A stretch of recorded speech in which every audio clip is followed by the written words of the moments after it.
C'était un matin calme, enveloppé d'une brume légère.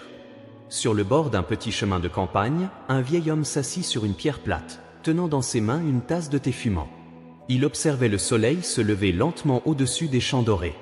Ses yeux, pleins de sagesse, semblaient contenir mille histoires. Non loin de là, un jeune homme fatigué s'approchait. Son sac était lourd, son visage fermé, et ses pas, hésitants. On sentait qu'il portait bien plus que le poids de son sac, le poids d'une vie confuse et pleine de doutes. Le vieil homme leva la tête et dit doucement : « Tu sembles perdu, mon fils. Où vas-tu ainsi ?» Le jeune homme répondit avec lassitude : « Je ne sais plus. Je cherche la paix, la réussite, le sens de tout cela. Mais à chaque fois que je crois le trouver, tout s'effondre. » Le vieil homme sourit. « Assieds-toi donc. Bois un peu de thé avec moi. Peut-être que tu n'as pas besoin de courir si vite pour trouver ce que tu cherches. » Le jeune homme s'assit, surpris par la douceur de cette invitation.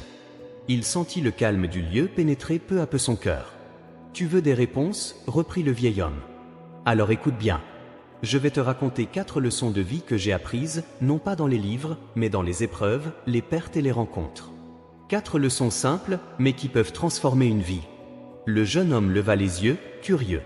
Le vieil homme prit une profonde inspiration et dit : « La première leçon, c'est que la douleur est souvent un professeur déguisé. » Et c'est ainsi que commença une histoire qui allait changer le cœur du jeune homme, et peut-être le tien aussi. Le vieil homme prit une gorgée de thé, puis fixa l'horizon d'un regard profond, presque nostalgique. « Écoute-moi bien, dit-il doucement. Beaucoup fuient la douleur, comme si elle était leur ennemie. Mais elle est, en vérité, l'un de nos plus grands maîtres. » Le jeune homme fronça les sourcils. Comment la douleur pourrait-elle enseigner quoi que ce soit ? Elle ne fait que détruire. Le vieil homme esquissa un sourire paisible. C'est ce que je croyais aussi, il y a longtemps. J'avais perdu tout ce que j'aimais, ma maison, mon métier, et même la femme de ma vie. Pendant des mois, je pensais que Dieu m'avait abandonné. Mais, avec le temps, j'ai compris, ce que la douleur détruit, ce ne sont pas nos bénédictions, mais nos illusions. Le jeune homme resta silencieux. Ces mots touchaient quelque chose de profond en lui. Regarde cet arbre, continua le vieil homme en pointant du doigt un vieux chêne aux branches tordues. Chaque hiver, il perd ses feuilles. Il souffre du froid, du vent, de la pluie. Mais sans cet hiver, il ne connaîtrait pas la force de ses racines, ni la beauté du printemps à venir. La douleur, mon fils, n'est pas la fin du chemin, c'est souvent le commencement d'un renouveau. Le jeune homme baissa les yeux. Alors, si je souffre, c'est que la vie m'enseigne quelque chose ? Oui, répondit le vieil homme. Elle t'enseigne à voir autrement, à grandir, à aimer mieux. Et lorsque tu comprendras la leçon, la douleur cessera d'être un fardeau. Elle deviendra une lumière. Le vent se leva doucement, emportant avec lui l'écho de ses paroles. Le jeune homme sentit, pour la première fois depuis longtemps, une paix intérieure naître dans son cœur. Le vieil homme reprit : « Tu es prêt pour la 2e leçon maintenant. Elle parle de quelque chose d'encore plus difficile à maîtriser, mais essentiel à la liberté intérieure. » Le jeune homme demanda : « Quelle est-elle » Le vieil homme sourit : « Le pardon. » Le vieil homme posa doucement sa tasse, puis croisa ses mains sur ses genoux. « Le pardon, mon fils, dit-il d'une voix calme, est une porte que peu de gens osent ouvrir. Pourtant, tant qu'elle reste fermée, aucun cœur ne peut connaître la paix. » Le jeune homme soupira. « Pardonner, c'est facile à dire. Mais comment pardonner à ceux qui nous ont détruits ?» Il serra les poings, la colère remontant en lui. Certains ne méritent pas le pardon. Le vieil homme hocha lentement la tête. Tu crois que le pardon est un cadeau qu'on fait à l'autre. Mais en vérité, c'est un cadeau qu'on se fait à soi-même. À soi-même ? Répéta le jeune homme, surpris. Oui, dit-il. Tant que tu refuses de pardonner, tu restes enchaîné à ta blessure. Tu revis chaque jour ce qu'on t'a fait. Et pendant que tu souffres, l'autre dort tranquillement. Le jeune homme resta silencieux. Les mots du vieil homme résonnaient comme une vérité amère mais juste. Un jour, continua-t-il, quelqu'un m'a profondément trahi. J'ai voulu me venger, faire payer cette douleur. Mais plus je nourrissais ma rancune, plus elle me dévorait. Alors j'ai compris. Pardonner, ce n'est pas oublier. C'est choisir de ne plus laisser le mal diriger ton cœur. Il regarda le jeune homme droit dans les yeux. Le pardon ne change pas le passé, mais il libère ton avenir. Le vent souffla doucement à travers les arbres. Le jeune homme sentit quelque chose se relâcher en lui, comme un poids invisible qui tombait. « Peut-être que je peux essayer, murmura-t-il. Le vieil homme sourit tendrement. C'est tout ce qu'il faut, essayer. Le pardon n'est pas un acte, c'est un chemin. Et sur ce chemin, tu découvriras une autre leçon, celle de la gratitude. Le jeune homme demanda, intrigué. La gratitude? Même quand tout va mal? Justement, répondit le vieil homme. Surtout quand tout va mal. Le vieil homme leva les yeux vers le ciel, où des nuages gris commençaient à s'amasser. Regarde ces nuages, dit-il. Beaucoup se plaignent quand le ciel s'assombrit, mais sans eux, la terre mourrait de soif. Il sourit. La gratitude, mon fils, ce n'est pas remercier seulement quand tout va bien. C'est savoir reconnaître la valeur de ce que l'on a, même au cœur de la tempête. Le jeune homme écoutait attentivement. Mais comment être reconnaissant quand on a tout perdu? Quand la vie semble injuste? Le vieil homme hocha lentement la tête. C'est justement là que commence la vraie gratitude. Il prit une poignée de terre dans sa main ridée et la laissa glisser entre ses doigts. Quand j'ai tout perdu, il y a des années, j'ai cru que ma vie était finie. Mais en marchant dans le désert, affamé et brisé, j'ai trouvé une source. Et j'ai compris, je n'avais peut-être plus rien, mais j'avais encore la vie. Et tant qu'il y a la vie, il y a de l'espoir. Le jeune homme resta pensif.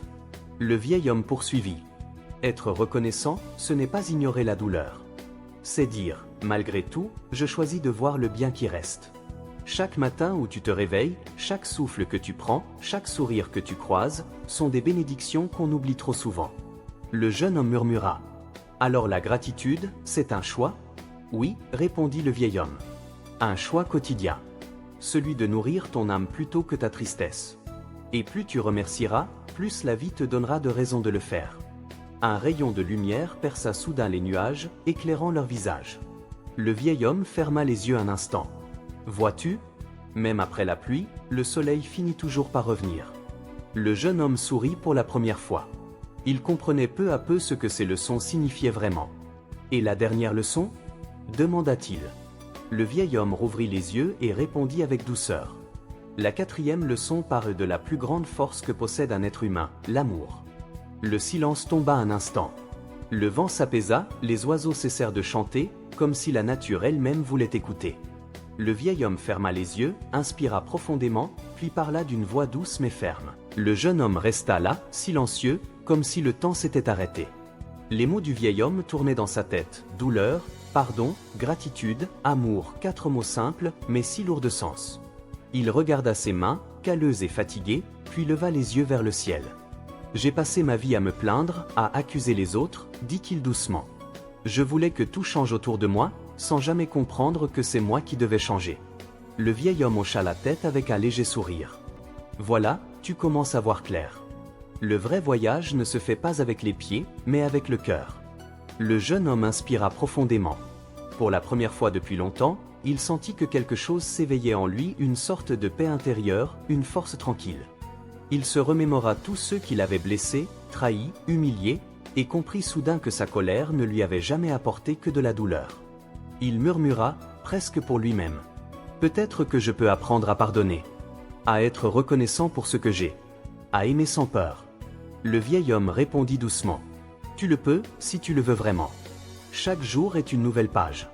Et chaque page peut être écrite avec sagesse, si tu tiens la plume avec ton cœur. Un léger sourire apparut sur le visage du jeune homme. Il regarda le vieil homme comme on regarde un père. Je veux apprendre à vivre autrement. À appliquer ces 4 leçons. Le vieil homme se leva lentement, s'appuyant sur son bâton. Alors ton apprentissage commence maintenant. Car comprendre les leçons, c'est une chose. Les vivre, c'en est une autre. Le vent se leva, jouant avec les feuilles autour d'eux. Le jeune homme sentit que sa vie allait changer, non pas grâce à la magie ou au hasard, mais grâce à un choix, celui de devenir meilleur. Quelques semaines passèrent. Le jeune homme, désormais plus calme et confiant, reprit la route.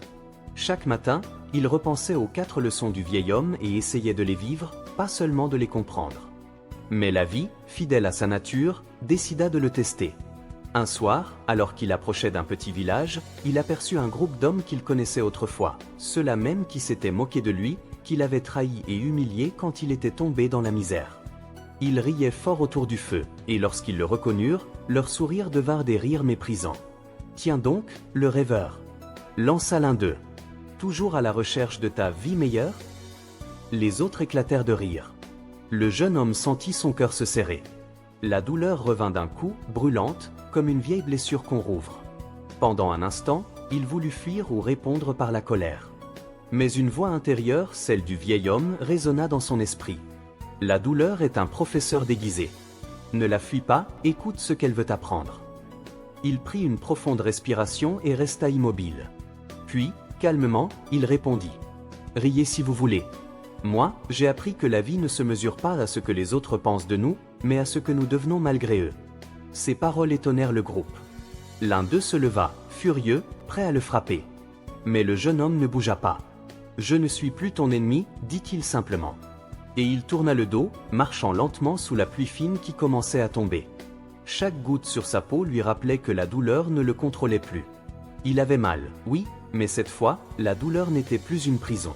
C'était une épreuve, une étape de plus sur le chemin de la sagesse. Alors qu'il s'éloignait, il leva les yeux vers le ciel et murmura. « Merci, mon Dieu, même pour cette pluie, même pour cette blessure. » Car désormais, il savait que chaque tempête portait en elle une lumière cachée. Quelques jours plus tard, le jeune homme arriva dans une vallée tranquille où coulait une petite rivière. Il s'y installa pour se reposer et méditer. Le murmure de l'eau apaisait son esprit. Mais soudain, un bruit le fit sursauter, un cri, faible et douloureux. Il se retourna et son cœur se serra. À quelques mètres de lui, gisant sur le sol, se trouvait l'un des hommes qui s'était moqué de lui quelques jours plus tôt. Ses vêtements étaient déchirés, son visage couvert de sang et de poussière. Le jeune homme resta figé. Une partie de lui voulait s'éloigner. Après tout, cet homme avait été cruel, il ne méritait pas son aide.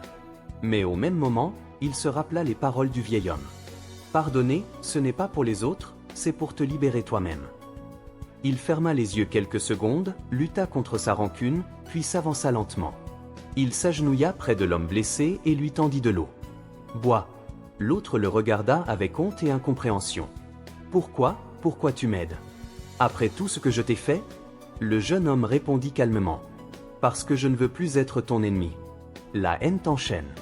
Le pardon, lui, libère. » L'homme éclata en sanglots. « J'ai été stupide, j'ai blessé trop de gens. » Le jeune homme lui serra la main. « Alors commence aujourd'hui à changer. La vie donne toujours une seconde chance à ceux qui l'acceptent avec sincérité. » Ils restèrent silencieux un moment, le bruit de la rivière accompagnant leur respiration. Pour la première fois, le jeune homme sentit que le pardon n'était pas une faiblesse, mais une force immense. Quand l'homme blessé s'endormit, le jeune homme leva les yeux au ciel et murmura. « Merci, Seigneur, tu m'as appris à guérir sans me venger. » Et cette nuit-là, il comprit. Le pardon ne change pas le passé, mais il transforme le cœur. Le lendemain matin, après avoir aidé son ancien ennemi à rejoindre un village voisin, le jeune homme reprit sa route, seul. Le ciel était clair, le vent doux, et son cœur, apaisé. Mais la vie n'en avait pas fini avec lui. Elle allait lui rappeler que la gratitude n'est pas un mot facile à vivre quand tout s'effondre. Au coucher du soleil, une tempête éclata brusquement. Le vent hurla, la pluie tomba à torrents, et la nuit s'installa d'un noir total. Le jeune homme chercha refuge, mais il n'y avait ni abri, ni maison, ni arbre solide. Il finit par s'abriter sous un vieux pont, trempé, grelottant, affamé. Ses vêtements collaient à sa peau, ses mains tremblaient. Et soudain, un murmure intérieur monta. « Où est ta gratitude maintenant? Quand tu n'as ni toit, ni feu, ni pain ?» Il ferma les yeux, épuisé, et répondit dans le silence de son cœur. « Ma gratitude est ici, car je respire encore. Parce que cette pluie lave mes pensées, et ce vent m'apprend l'humilité. » Puis il sourit faiblement. « Je ne possède rien ce soir, mais je ne suis pas vide. J'ai la foi. Et tant qu'il y a la foi, il y a de la lumière. » Il leva la tête vers le ciel. Entre deux nuages, une brève éclaircie laissa paraître quelques étoiles. C'était comme un signe, un murmure venu du ciel, « Tu n'es pas seul. » Cette nuit-là, malgré la faim et le froid, il dormit paisiblement. Car il avait compris que la gratitude ne dépend pas des circonstances, mais du regard que l'on porte sur elle. Il n'avait plus besoin de tout pour dire merci. Il avait appris à dire merci même quand il n'avait rien. Le matin suivant, le ciel était redevenu clair. Les rayons du soleil réchauffaient doucement la terre humide, et le jeune homme reprit sa marche, le cœur léger. Il pensait à tout ce qu'il avait vécu, la douleur surmontée, le pardon accordé, la gratitude retrouvée. Mais il ne savait pas encore que ce jour-là, la vie allait tester la plus grande des leçons, l'amour. Au détour du chemin, il entendit des pleurs, faibles, déchirants. Il s'approcha, guidé par ce son, et découvrit un spectacle bouleversant. Un petit enfant, seul, recroquevillé près d'un arbre, couvert de poussière et de larmes. Ses vêtements étaient en lambeaux, et ses mains tremblaient. Le jeune homme s'agenouilla doucement. « Petit, où sont tes parents ?» L'enfant secoua la tête. Ils sont partis. Ils m'ont laissé ici. Je ne sais pas pourquoi. » Le cœur du jeune homme se serra. Il sentit une douleur qu'il croyait avoir dépassé revenir, celle de l'abandon, de l'injustice, de la solitude. Il aurait pu passer son chemin. Il aurait pu dire « ce n'est pas mon problème ». Mais il se rappela la fleur du vieil homme, celle qui donne, même au milieu des pierres. Alors il prit doucement l'enfant dans ses bras, le couvrit de sa cape mouillée et dit « Tu n'es plus seul maintenant. Tant que je serai là, tu auras quelqu'un qui t'aime. » L'enfant s'accrocha à lui et sanglota contre son épaule. Le jeune homme sentit une chaleur douce envahir son cœur, Les jours passèrent. Le jeune homme et l'enfant marchaient ensemble de village en village. Le petit garçon, curieux et joyeux malgré son passé, posait 1000 questions, tandis que le jeune homme lui racontait ce qu'il avait appris sur la route de la sagesse. Un soir, alors que le soleil se couchait derrière les collines, l'enfant demanda « Pourquoi tu m'as aidé ce jour-là? Tu ne me connaissais pas. » Le jeune homme sourit. « Parce qu'un vieil homme m'a appris que l'amour ne demande pas de raison. »« Un vieil homme? Raconte-moi, s'il te plaît. » Alors, au bord du feu, le jeune homme lui parla du sage qu'il avait rencontré sur le chemin. Du thé fumant au lever du jour, des 4 leçons, de la douleur, du pardon, de la gratitude et de l'amour. L'enfant écoutait, les yeux grands ouverts, captivé. « Et il t'a tout appris en un seul jour ?» demanda-t-il. « Oui, répondit le jeune homme. Mais il m'a fallu toute une vie pour commencer à les comprendre. » L'enfant resta silencieux un moment, puis dit d'une voix douce. « Alors moi aussi, je veux apprendre ces leçons. Pour ne pas devenir triste ou méchant quand la vie sera dure. » Le jeune homme sentit une émotion profonde l'envahir. Il posa une main sur l'épaule de l'enfant et dit « Tu apprendras, petit. Car la vraie sagesse ne se garde pas pour soi. Elle se transmet. Chaque fois que tu choisiras de pardonner, d'être reconnaissant, d'aimer, tu enseigneras à ton tour, sans le savoir. » Le feu crépitait doucement, illuminant leur visage. Le jeune homme réalisa alors que le vieil homme avait raison. La connaissance devient vivante quand elle passe de cœur en cœur. Cette nuit-là, en regardant l'enfant dormir, il murmura « Peut-être qu'un jour, toi aussi, tu rencontreras un voyageur perdu, et tu lui raconteras ces 4 leçons. » Des mois s'étaient écoulés. Le jeune homme, désormais accompagné du petit garçon, avait parcouru montagnes, forêts et villages. Partout où il allait, il partageait les 4 leçons du vieil homme. Et peu à peu, il n'était plus seulement un voyageur, il était devenu un guide, un porteur de paix. Un matin, il sentit au fond de lui un appel, une intuition douce mais insistante. « Retourne là où tout a commencé. » Alors, il prit la main de l'enfant et retourna sur le vieux chemin, celui où il avait rencontré le sage. Quand ils arrivèrent, le soleil se couchait, exactement comme ce premier soir. Sur la même pierre, au même endroit, le vieil homme était assis, un léger sourire aux lèvres, comme s'il les attendait depuis toujours. Le jeune homme s'inclina avec respect. « Maître, je suis revenu. » Le vieil homme le regarda longuement, puis son regard se posa sur l'enfant. « Et tu n'es pas revenu seul, dit-il avec douceur. » Le jeune homme raconta tout, les épreuves, le pardon, la gratitude, l'amour, la rencontre avec l'enfant. Le vieil homme écoutait en silence, hochant la tête avec satisfaction. « Tu as compris ce que peu comprennent, dit-il enfin. »« Que faut-il encore apprendre, maître ?» demanda le jeune homme. Le vieil homme sourit. « Il ne te reste plus rien à apprendre, mon fils, seulement à vivre pleinement ce que tu sais déjà. » Il posa une main sur son épaule. « Tu es passé de l'élève au témoin. Et un témoin transmet la lumière qu'il a reçue. » Puis, se tournant vers l'enfant, il dit « Et toi, petit, souviens-toi, ce que ton ami t'a appris aujourd'hui, enseigne-le un jour à quelqu'un d'autre. C'est ainsi que la sagesse ne meurt jamais. » Le vent souffla doucement, emportant les dernières paroles dans l'air doré du crépuscule. Le vieil homme ferma les yeux, apaisé, tandis que le jeune homme sentit une larme chaude couler sur sa joue, une larme de reconnaissance, non de tristesse. Il comprit que le cercle était bouclé. Le lendemain matin, le jeune homme se réveilla au même endroit où tout avait commencé. La pierre, le thé, le vent léger, tout semblait identique, sauf lui. Car en lui, un monde avait changé. Le vieil homme n'était plus là. Il avait disparu, laissant à sa place un simple bâton de marche et un petit parchemin plié. Le jeune homme l'ouvrit doucement. « Mon fils, si tu lis ces mots, c'est que tu as compris. La sagesse ne réside pas dans les paroles, mais dans la façon dont tu vis chaque jour. Tu as appris les 4 leçons, maintenant vis pour les transmettre. Ton vieil ami. » Le jeune homme serra le parchemin contre son cœur. Puis il se tourna vers l'enfant, endormi à ses côtés, et sourit. Il savait que le moment était venu de marcher, non plus pour chercher la sagesse, mais pour la partager. Sur le chemin du retour, il croisa des voyageurs fatigués, des gens en colère, des âmes perdues. À chacun, il offrait un mot, un geste, un sourire, parfois un simple silence. Et souvent, il racontait. Un jour, un vieil homme m'a enseigné 4 leçons. Ainsi, le jeune homme devint à son tour un maître, non pas celui qui parle beaucoup, mais celui qui vit ce qu'il enseigne. Et partout où il passait, des cœurs s'ouvraient, des visages s'éclairaient, des vies changeaient. L'enfant, devenu jeune homme à son tour, continua ce cycle d'amour et de sagesse. Et le message du vieil homme voyagea à travers les générations, comme une flamme qu'on allume sans qu'elle ne s'éteigne jamais. Les 4 leçons de vie. 1. La douleur est un professeur déguisé. 2. Le pardon libère le cœur. 3. La gratitude transforme la tempête en bénédiction. 4. L'amour guérit tout, même l'invisible.